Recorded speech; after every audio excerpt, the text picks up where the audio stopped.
Welcome to Do Y'all See This? Reacts.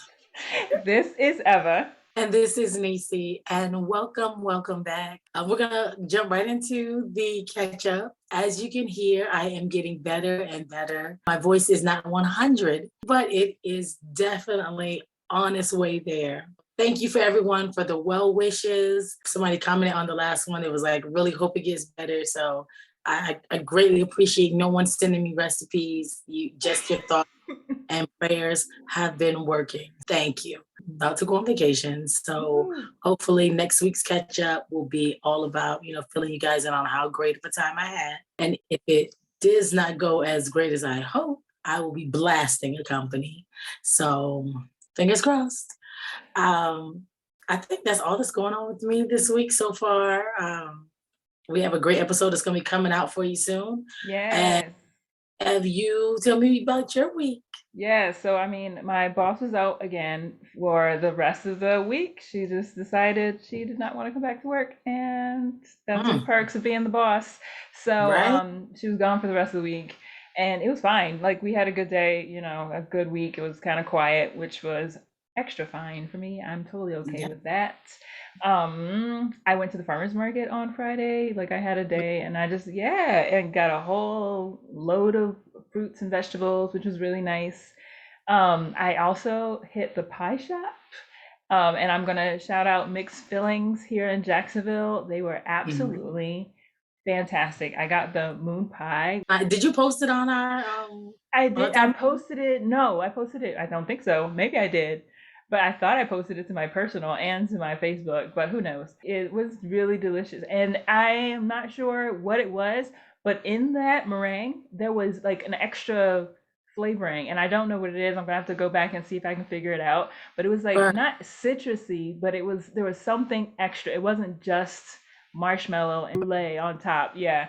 So I loved it. It was great. And I scarfed it down. And then the crust was like graham cracker with pretzels inside the graham cracker. You said the place is called Mixed Fillings? Yes, it's women owned, and I'm like, let's go. So local, eat local, shop local, eat all the pie. That's all I'm saying. Yeah, and that's pretty much it, which is great. We are ready to move right into what you all came here to see and hear. I'm going to start off with actually a double catch up because we're going to hit back on something we were talking about last week. Last week, we were saying, we brought up how he had decided to nix a lot of math books because of the fact that he felt there was a lot of CRT information in them.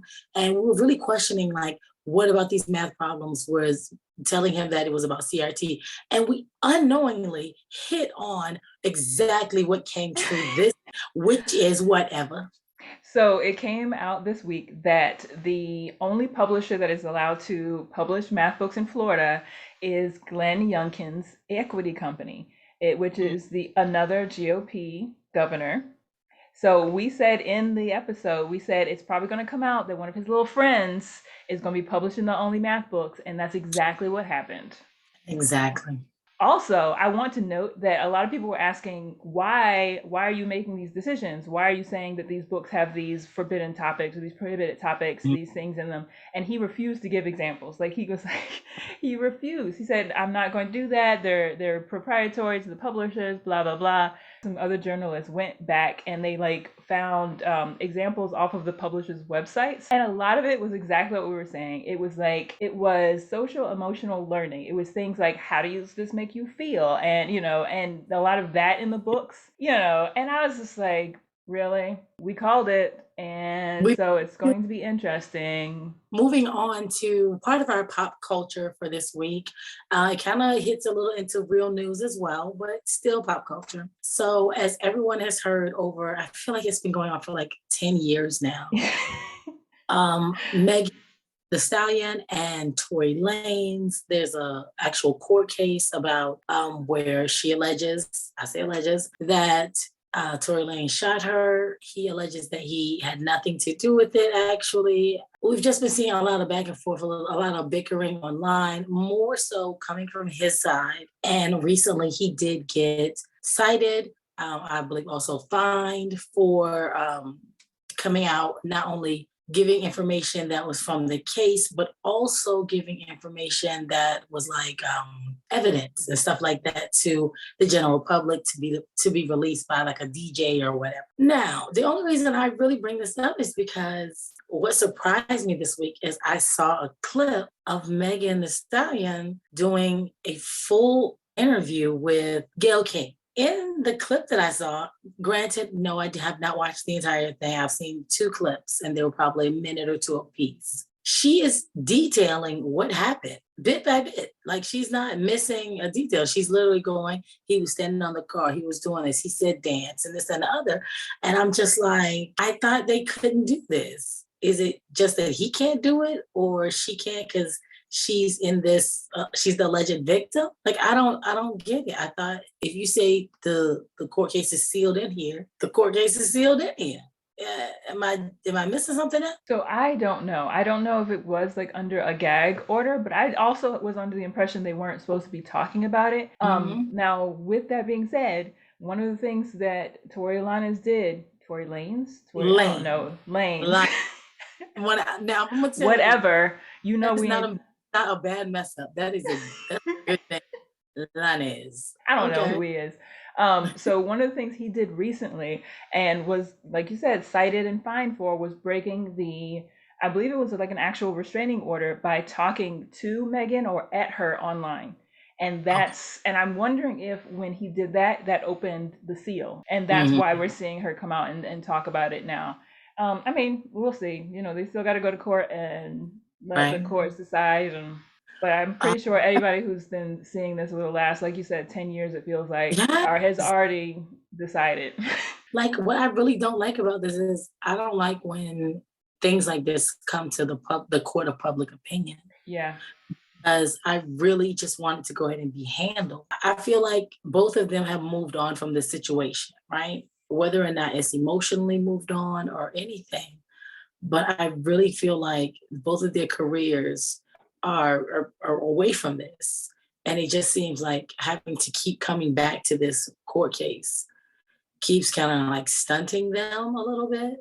And I'm not saying it's not warranted because obviously you have to deal with the repercussions of whatever you have. So that is the end of our pop culture for today. You want to jump into one more real news? Yeah, so there's one more thing I want to talk about. So Tennessee had a bill pass both the House and the Senate unanimously. Okay. House Bill 1834, which would allow, which would actually force people who committed DUIs, who had killed a parent or a guardian or a caretaker of children, they would then be responsible for the child maintenance. So basically child support if they killed a parent while committing a DUI. I mean, it's another penalty for their crime. It's another, you know, way to punish them and to keep that going. So they would be responsible for that maintenance and for that money until the child was 18.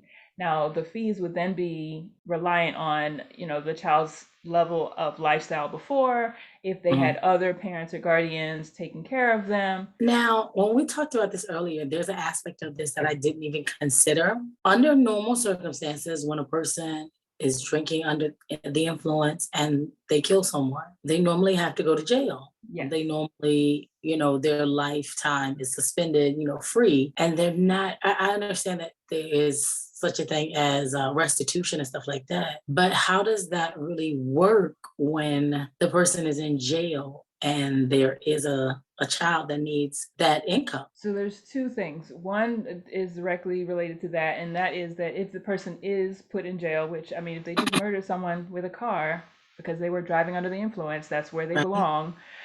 They would have a year after they were released before they actually were responsible for starting to pay that. So it's like third?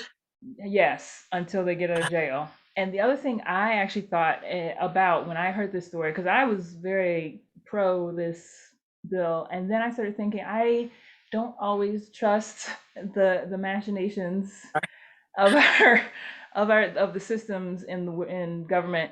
So I wondered how this would affect like insurance payments or insurance payouts to these families if this happened. Like if someone now has they have payments coming in from this DUI, does the insurance company then have the ability to say, well, you're getting, $300 a month from this dude who murdered your dad.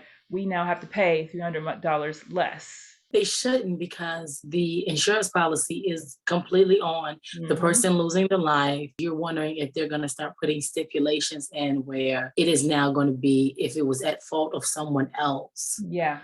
that now they are only paying partial. Yes.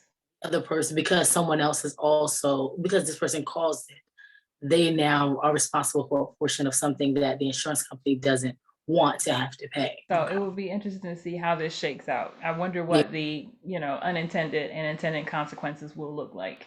And, what will the first case look like? It's on the governor's desk, and it's been, unanimously passed by both the House and Senate in Tennessee. So I don't really see a reason why the governor wouldn't also sign it to just be passed completely. But, maybe he knows something we don't.